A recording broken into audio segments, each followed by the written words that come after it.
Amén. Vosotros oráis. Perdón. Hasta aquí, gracias. Vamos a orar. Señor, te damos gracias por tu palabra y como siempre, Señor, solicitamos la asistencia de tu Espíritu para que sea Él, Señor, el que nos guíe, el que nos ayude a entender lo que tú nos has revelado y lo que tú quieres decirnos en esta hora particular a la vida de cada uno de nosotros.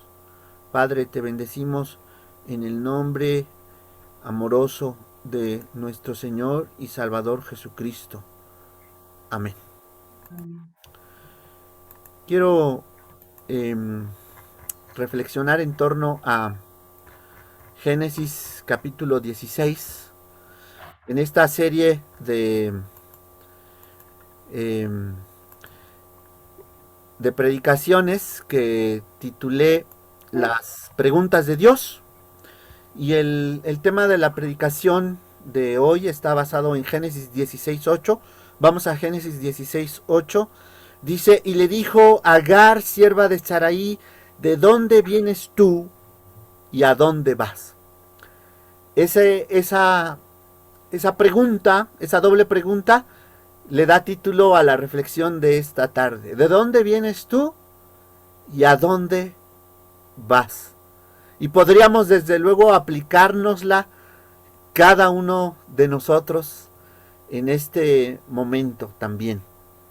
Y subtitulé al mismo tiempo esta predicación como Yahvé, el Dios del parto.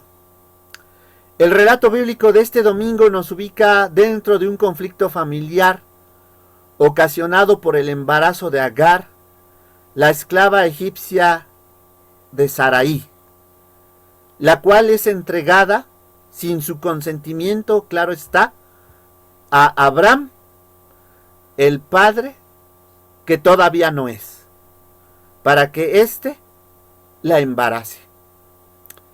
¡Qué papelón! La Biblia nos presenta un triángulo amoroso ocasionado por una mujer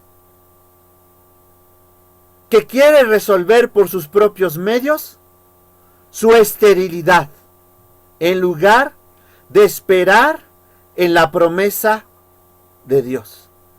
Esa mujer se llama Sarai.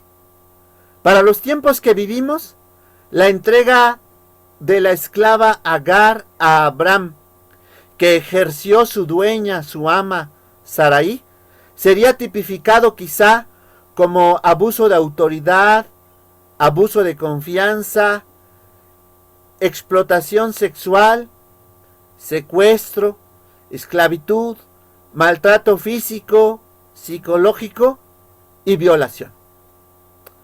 Pero la Biblia nos muestra un mundo que nos es completamente ajeno. Un mundo donde no existían los derechos humanos. De hecho, el texto bíblico está haciendo referencia a una antigua ley nupcial asiria y también mesopotámica, la cual le permitía al varón tener relaciones sexuales con la esclava de su esposa si la esposa no podía tener hijos. Esta ley está enunciada, por ejemplo, ya en el Código de Hammurabi. El hijo de la esclava pertenecería a la esposa, no a la esclava. Además, sería el secuestro del hijo de la esclava para ser entregado a la esposa. ¿Sí? Entonces, hay toda una serie de elementos que en nuestra mente moderna a nosotros nos causarían muchos conflictos. Típicamente, se ha interpretado este texto como una lucha entre mujeres, pero sin dejar de serlo, porque hay un conflicto entre Agar y Sara, que dice el versículo 4, vamos al versículo 4, dice, pero antes de ir allá, el versículo 3 dice, y Sarai, mujer de Abraham, tomó a Agar, su sierva egipcia, al cabo de 10 años que había habitado Abraham en la tierra de Canaán, y la dio por mujer a Abraham. su marido. Abraham y Sarai están actuando como seres humanos de su tiempo, en un contexto y en una cultura particularísima. Pero quiero señalar, además de esto, las conexiones que hay entre Abraham y Sarai con Adán y Eva. Especialmente en el versículo 2, el final, dice, y atendió Abraham al ruego de ¿quién? Sara. De Sara, ¿no? Y atendió Abraham al ruego de Sara. Y es lo mismo que hace Adán con Eva, ¿no? En Génesis 3:6 dice, y vio la mujer que el árbol era bueno para comer y que era agradable a los ojos y árbol codiciable para alcanzar la sabiduría, y tomó de su fruto y comió y dio también a su marido, el cual comió así como ella. Pero especialmente el versículo 17, Génesis 3:17, le dice algo importante a Adán. Dice, y al hombre dijo, por cuanto obedeciste a la voz de tu mujer, ahí está, por cuanto obedeciste a la voz de tu mujer.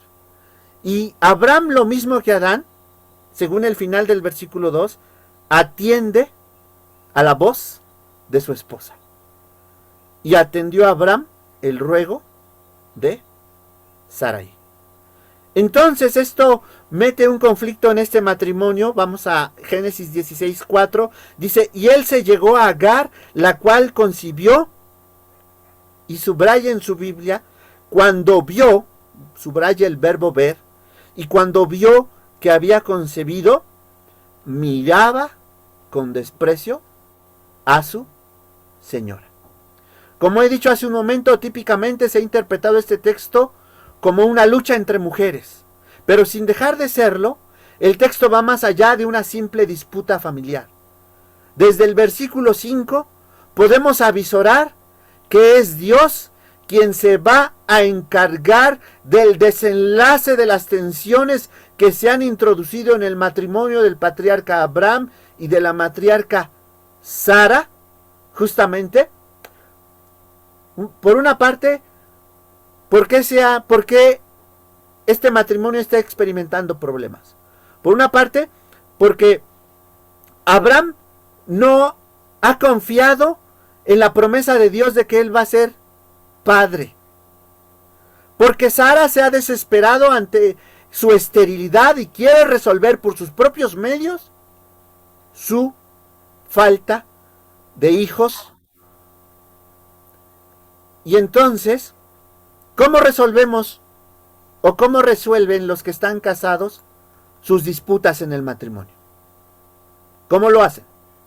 El versículo 5 dice así, entonces Sarai dijo a Abraham, mi afrenta sea sobre ti, yo te di mi sierva por mujer, y viéndose, otra vez vuelve a aparecer el verbo ver, y viéndose encinta, me mira con desprecio.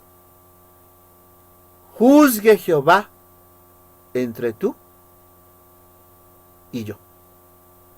Será justamente Sara quien se siente afrentada porque su esclava, como ya está embarazada, la mira con desprecio, ¿no? Será Sara la que puso a andar todo este conflicto, la que ponga a Dios como garante de la justicia.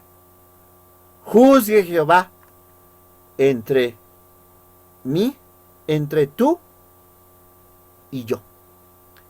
El teólogo brasileño Milton Schwantes sostiene que la forma del lenguaje usada por Sara, juzgue Jehová entre tú y yo, proviene del mundo del proceso judicial.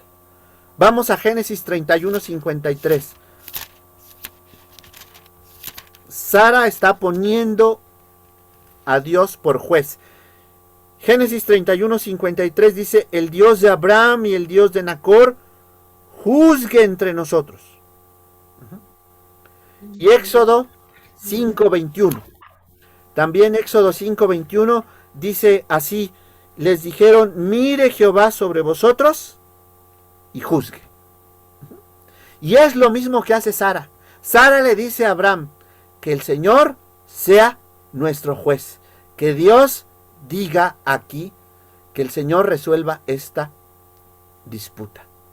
Más adelante va a ser el propio Abraham quien reconocerá que Dios es el juez de toda la tierra. Vamos a Génesis 18:25. Dice Génesis 18:25.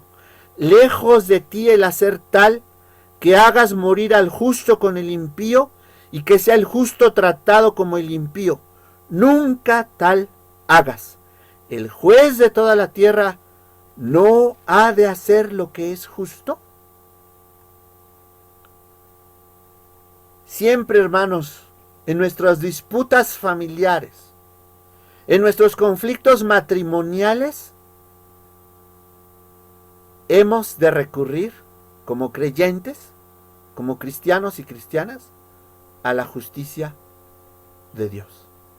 Y el apóstol Pablo ya le llamó la atención a la iglesia de Corinto por andar resolviendo conflictos en los tribunales.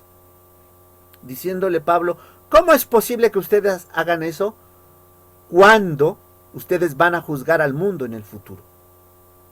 En toda circunstancia de injusticia, los creyentes podemos y debemos apelar a este juez incorruptible, a este juez insobornable, a este juez que en palabras de Abraham es el juez de toda la tierra, que no permitirá ninguna injusticia. Regresamos a Génesis 16. La siguiente escena nos señala que la esclava Agar se encontraba huyendo de la violencia y la furia de su dueña Sara. ¿Qué es lo que hace Abraham cuando Sara le increpa y cuando Sara le dice, tú eres el culpable de lo que me está sucediendo? Dice el versículo 6, y respondió Abraham a Sarai, he aquí, tu sierva está en tu mano, haz con ella lo que bien te parezca.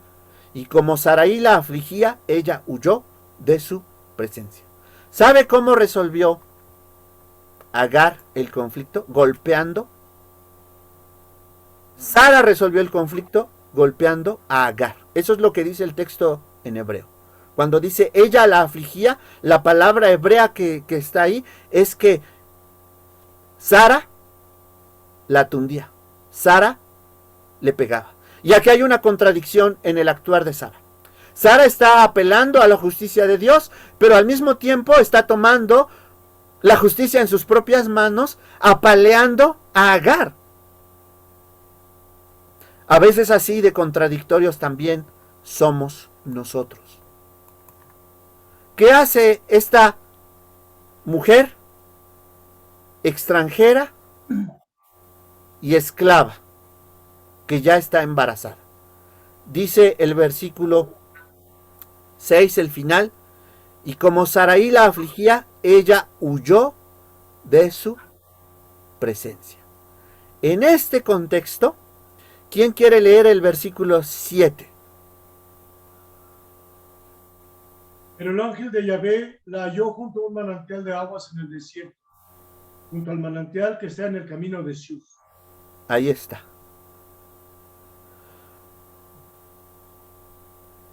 ¿De qué derecho podía gozar una esclava en una sociedad patriarcal y esclavista? Una esclava que no era parte del clan de Abraham, sino que era justamente una extranjera, una egipcia. Este versículo nos enseña que, hermanos y hermanas, no podemos ensañarnos con nadie que no tenga la capacidad de defenderse sin salir ilesos. No. Aunque el débil hermano y hermana no pueda defenderse, ella o él tienen en Dios al máximo representante de las víctimas, quien ahora o en el día futuro dará la cara por ellos. Este es el Dios de la Biblia. Y es en esta circunstancia de indefensión total donde Dios le sale al encuentro a Agar. Y como Sarai la afligía, dice el texto bíblico, ella huyó de su presencia y la halló el ángel de Jehová junto a una fuente de agua en el desierto, junto a la fuente que está en el camino de Shur. Seguramente Agar se disponía hacia Egipto, su patria, porque el camino de Shur era el que llevaba justamente hacia Egipto. Qué maravilloso es saber, hermano y hermana, que Dios nunca nos abandona. En medio de nuestros problemas y conflictos personales, Él se hace presente, viene a nuestro encuentro en los desiertos de nuestra vida, en las amarguras más hostiles, el Señor está allí. Y por eso dice el versículo 7, y la halló el ángel de Jehová.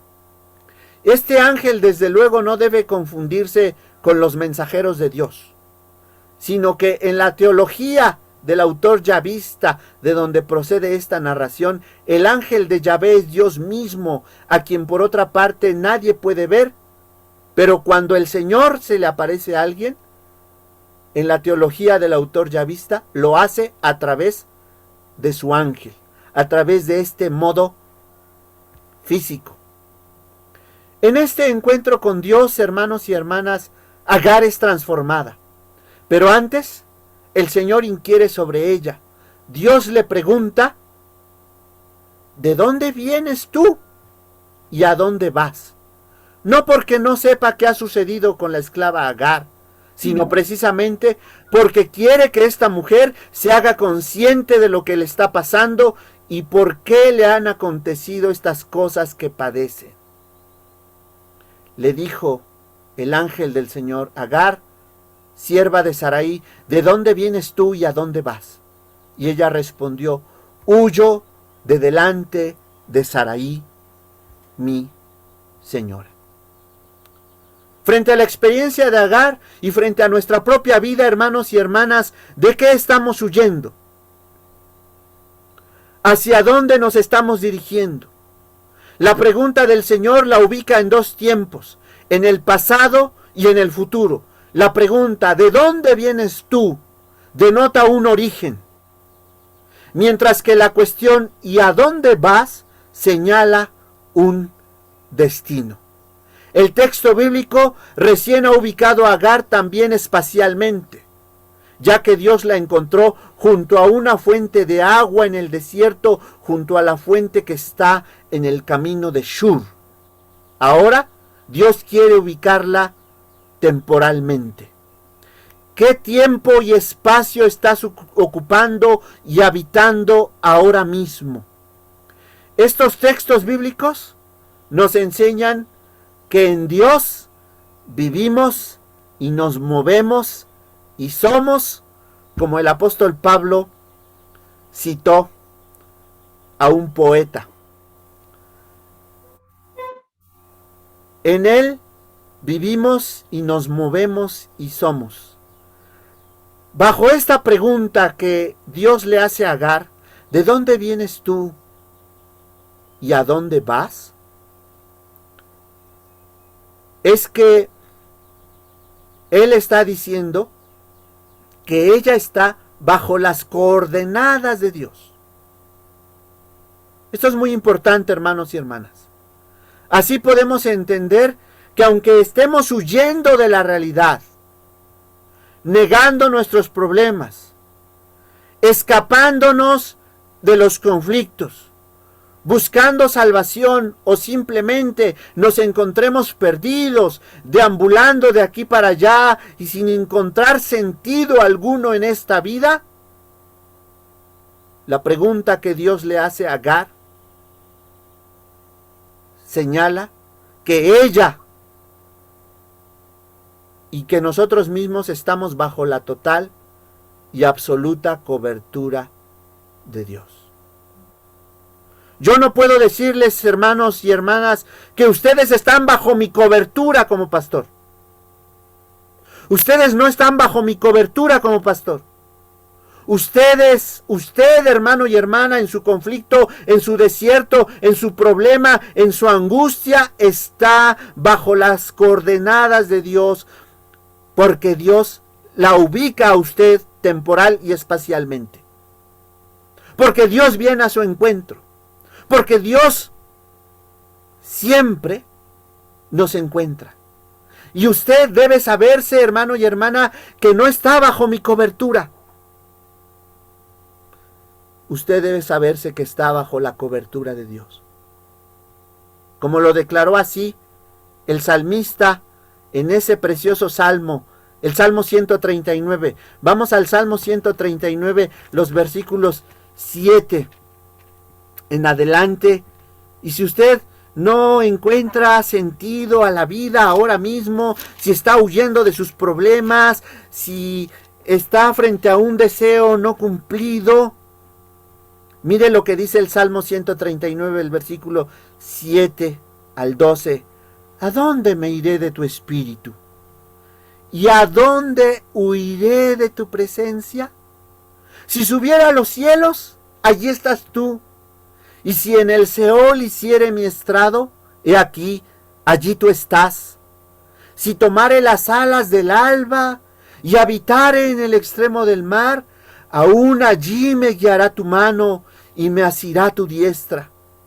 Si dijere, ciertamente las tinieblas me encubrirán, aún la noche resplandecerá alrededor de mí. Aún las tinieblas no encubren de ti, y la noche resplandece como el día. Lo mismo te son las tinieblas que la luz. Desde la perspectiva del Salmo 139, hermano y hermana, usted, independientemente de dónde se encuentre, está bajo el cuidado, bajo la cobertura de Dios. No podemos escondernos de Dios, hermanos y hermanas. Adán y Eva en el huerto del Edén se escondieron de la presencia de Dios entre los árboles del huerto. Allí la mano de Dios los alcanzó. Y en ese sorpresivo encuentro, vamos a regresar a Génesis 16, entre Agar la esclava, esta mujer, esta extranjera, puede experimentar la gracia, el respaldo y el acompañamiento de un Dios que también está con ella.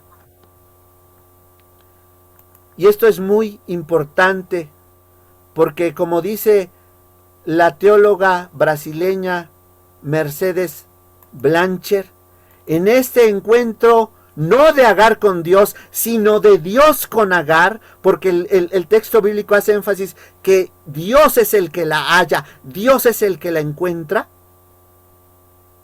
En este diálogo percibimos que Yahvé es un Dios del camino, del encuentro y de la escucha. Agar se siente, hermano y hermana, reconocida y acogida. Habla con confianza de su rebeldía emancipadora. Huyo de Saraí, mi dueña, mi esclava. A partir del encuentro en la fuente, Agar ya no es vista como esclava. Hasta aquí el comentario de esta teóloga brasileña.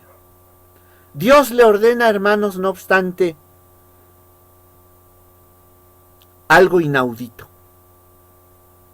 Dios la ha encontrado en la fuente, pero ahora vamos a Génesis 16, 9, y le dijo el ángel de Jehová, vuélvete a tu señora y ponte sumisa bajo su mano. En algunas clases de hermenéutica yo le he enseñado a mis alumnos cómo convertir textos opresores en textos liberadores. Y aquí Dios le está diciendo, regrésate y ponte sumisa bajo su mano. En hebreo dice, encórvate bajo su mano. ¿Por qué, hermanos y hermanas, Dios le impone regresar a la casa de la servidumbre?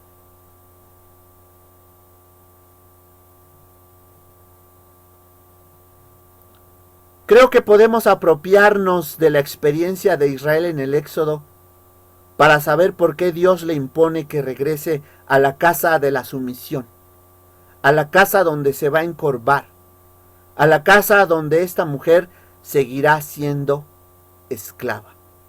Vamos a Éxodo 22, porque en el prólogo de los 10 mandamientos dice Dios de dónde ha sacado a su pueblo Israel.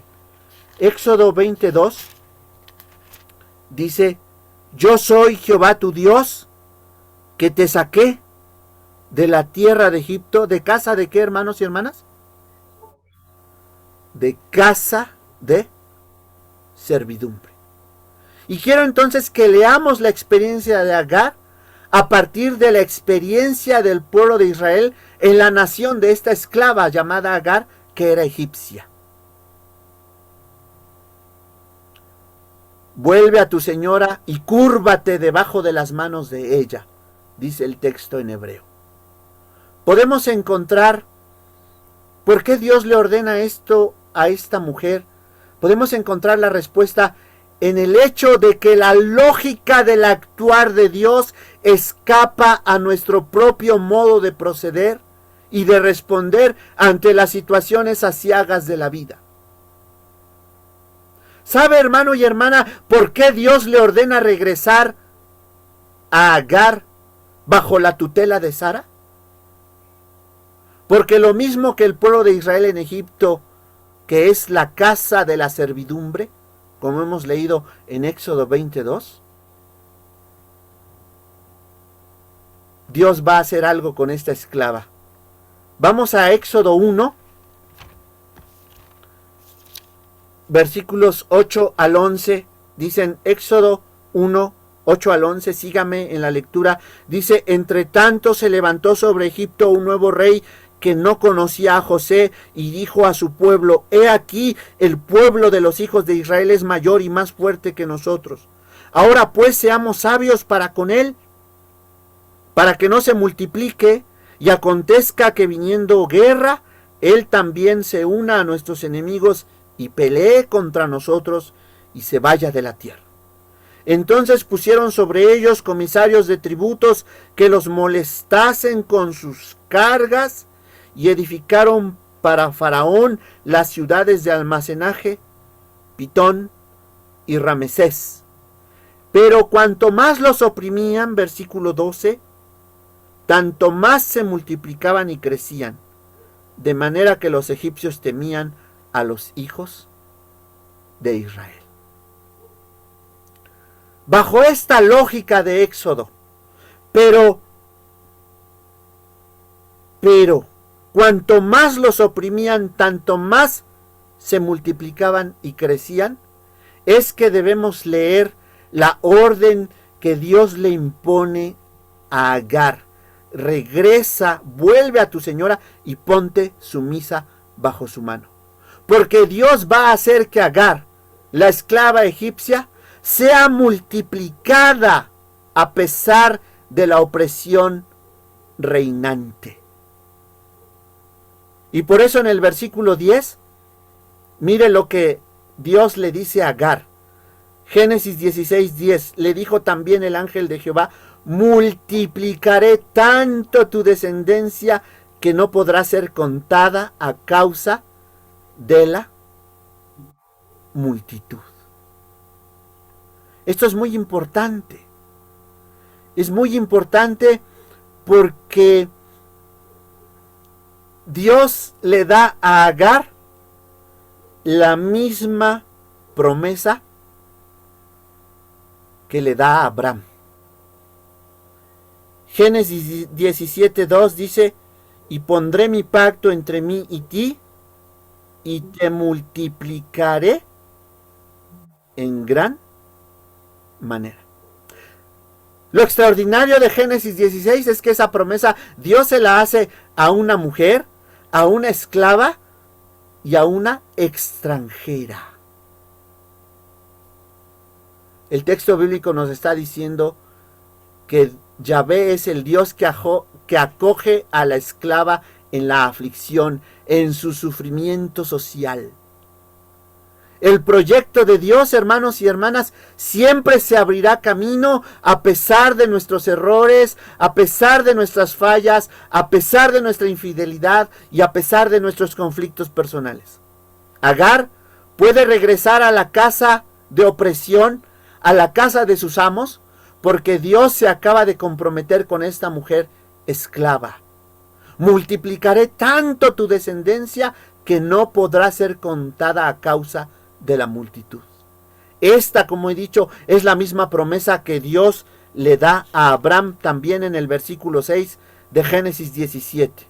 Y te multiplicaré en gran manera y haré naciones de ti y reyes saldrán de ti.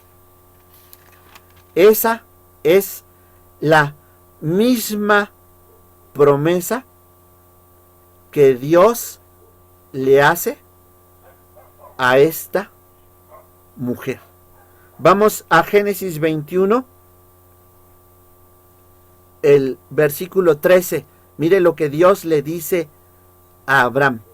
Y también del hijo de la sierva haré una nación, porque es tu descendiente. Allí está, ¿no? Y entonces la experiencia de Agar, hermanos y hermanas, nos coloca bajo la perspectiva de que las situaciones de adversidad por las que atravesamos no son para destruirnos, no son para acabar por nosotros, para acabar con nosotros. ¿Sabe dónde se hizo pueblo Israel? En la esclavitud de Egipto. Allí Dios hizo que su pueblo se hiciera una gran nación. Y entre más los afligían, más se multiplicaban y crecían. Así que los problemas por los que atravesamos no son para empequeñecernos, no son para destruirnos. Miremos esos conflictos, miremos esos problemas bajo la perspectiva divina.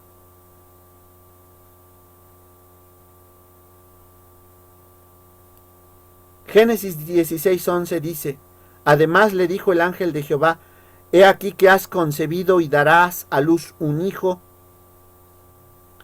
Fíjese que esta es la misma frase que Dios le dirige en el Evangelio de Lucas a la Virgen María. Y llamarás su nombre Ismael, porque Jehová ha oído tu aflicción. Vamos a Lucas, porque es la misma fraseología que el Señor le dirige a la Virgen María, ¿sí? En Lucas 1. Lucas 1:31 dice: y ahora concebirás en tu vientre y darás a luz un hijo y llamarás su nombre Jesús. Por eso cuando María acepta el desafío que Dios le plantea, dice: ¿qué es lo que dice esta mujer? En el versículo 38 dice: entonces María dijo: he aquí la esclava del Señor, he aquí la sierva del Señor, hágase conmigo conforme a tu palabra. He aquí, Génesis 16:11, que has concebido y darás a luz un hijo y llamarás su nombre Ismael. Y el final de este versículo 11 es extraordinario, porque Jehová, ¿qué cosa? Ha oído tu aflicción. Porque Jehová ha oído tu aflicción. Hermanos y hermanas, cuando nos sentimos afligidos, cuando nos sentimos rebasados por los problemas, cuando estamos angustiados, cuando estamos huyendo, el Señor viene a nuestro encuentro. El Señor no nos deja en esa condición. Dios le impone un nombre a Ismael, le pone un nombre a este hijo que Agar carga en su vientre. Se llamará Ismael porque Jehová ha oído tu aflicción. Pero a continuación el relato bíblico nos dice que Agar, dice, nombra a Dios. Génesis 16:13 dice, entonces llamó el nombre de Jehová, y vea, de Jehová que con ella hablaba. Tú eres Dios que ve, porque dijo, ¿no he visto también aquí al que me ve? Fuera de Eva, que es la mujer, la primera mujer con la que Dios habla. Fuera de Eva, que es la primera mujer con la que Dios habla, Agar es esa otra mujer con la que Dios habla. Y Agar, esta esclava, esta extranjera y esta mujer es la primera teóloga de la historia porque ella nombra a Dios, le da un nombre a Dios. Así como Dios le da un nombre a Ismael, Ismael en hebreo significa Dios oye, Dios escucha. ¿Qué nombre le da Agar a Dios?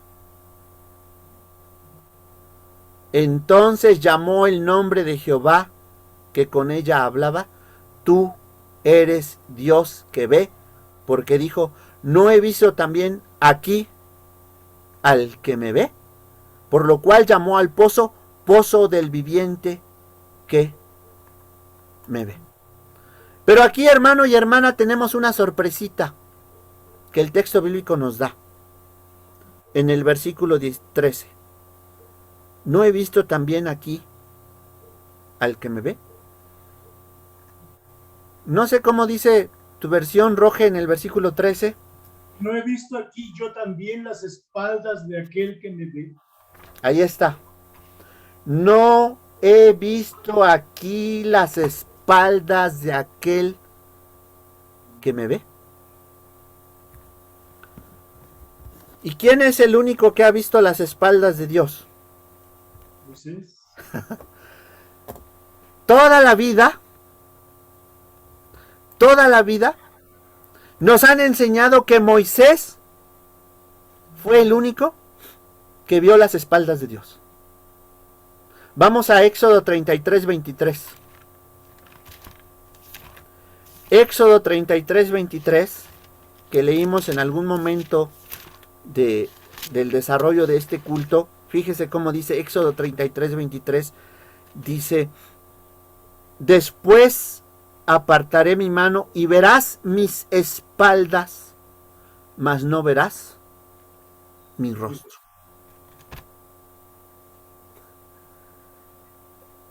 Génesis 16 nos dice que antes de Moisés, esta esclava, esta mujer y esta extranjera vio las espaldas de Dios.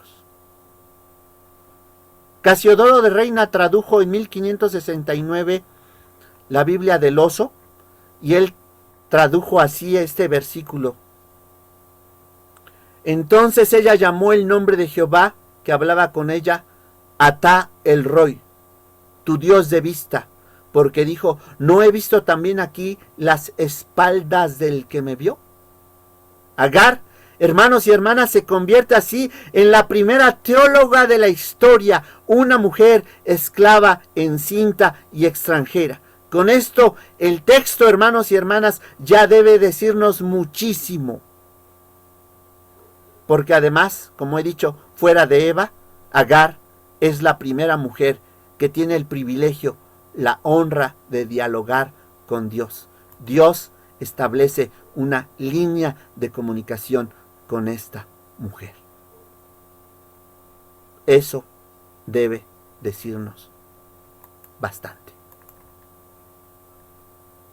Termino con la reflexión de esta teóloga brasileña que mencioné hace un momento, Mercedes Blanchard, porque ella dice, la solidaridad de Yahvé en la aflicción de Agar se hace motivo para dar un nombre al hijo. Agar llamará al hijo Ismael, que quiere decir Dios oye. Y este nombre Ismael puede tener doble sentido. El propio nombre Ismael contiene el verbo Shema, que aparece en Deuteronomio 6:4. Escucha, Israel. Escuchar, oír. El sentido teológico de Shema en el Antiguo Testamento tiene relación en la gran mayoría de los casos con llamar, gritar, lamentarse, llorar, pedir y salvar. El Salmo 4:1, ¿cómo dice? Esa es la experiencia de Agar y por eso es tan importante el nombre de Ismael. ¿Qué dice el Salmo 4, el versículo 1? Oh Dios de mi justicia, respóndeme cuando clamo. Tú, que en la estrechez me diste holgura, ten misericordia de mí y escucha mi oración. Oye mi oración, escucha mi oración. El nombre de Ismael está relacionado con eso, con el oír, con el escuchar. Por lo tanto, oír puede estar relacionado al oír el dolor. Dios no solo ve el dolor, hermanos y hermanas, Dios lo escucha. Ismael puede pues significar que Dios oye el dolor del hijo de la esclava maltratada. Pero Ismael puede también tener otro sentido. Es el hijo pedido a él, este Dios cananeo, este Dios que aparece allí en el texto bíblico. Seguramente en la versión de Roge dice él o dice Dios, ¿no? Ismael es el hijo pedido a él. Por eso al comienzo de la predicación les dije, vamos a regresar a Génesis 16, que subrayaran el verbo ver, porque dice Génesis 16:4, cuando vio que había concebido. Ismael es el hijo pedido a Dios, siendo el pedido de una mujer todavía no embarazada. En este caso se refiere al versículo 3. Y Sarai, mujer de Abraham, tomó a Agar, su sierva egipcia, al cabo de 10 años que había habitado Abraham en la tierra de Canaán, y la dio por mujer a Abraham, su marido. Este Dios que Agar designa como el Dios que me ve, es el Dios del embarazo, es el Dios del niño pedido, es el Dios de la familia. Si este Dios en la experiencia de Abraham es el Dios del pacto, en la experiencia de Agar es el Dios del parto. Por todo eso, el nombre del niño Ismael, Dios oye.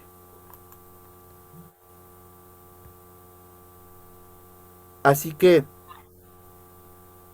en la experiencia de Agar nosotros también podemos leer nuestra propia vida. En la experiencia de Agar, que es maltratada, que es violentada, que es perseguida, podemos ver la fidelidad de Dios. ¿De dónde vienes? ¿Y a dónde vas? Que la experiencia de Agar y que esta pregunta que Dios le hace a Agar, hermanos y hermanas, pueda también hoy alentarnos a nosotros, en nuestra propia vida, en nuestros propios conflictos, en nuestro propio deseo, porque también aquí está el deseo de una mujer que quiere ser madre y que no puede serlo. Dios, en el nombre Ismael, está también esa escucha, de la mujer que quiere y no puede, del hombre que quiere ser padre y no ha sido padre. Termino con una poesía del poeta Castro Alves, poeta brasileño. Una poesía muy vieja llamada El Navío Negrero, una poesía de 1868 que habla de los esclavos negros que fueron llevados a Brasil desde África. Y Castro Alves, en El Navío Negrero, habla de la suerte de Agar y de Ismael. Esa poesía dice: hombres simples, fuertes, bravos, hoy míseros esclavos, sin aire, sin luz, sin razón, son mujeres desgraciadas, como Agar lo fue también, que sedientas, alicaídas, de lejos, bien lejos vienen, trayendo con tibios pasos en el alma lágrimas y hiel, como Agar, sufriendo tanto, que ni la leche del llanto tiene para dar, tiene que dar para Ismael. Pero Agar no se quedó en su llanto. Agar reconoció que Dios es el viviente, que la sostenía, que la veía. Que este Dios viandante, que este Dios caminante, que este Dios del camino siga también hoy sustentándonos, hermanos y hermanas. Oramos en la vida de nuestra hermana Hilda.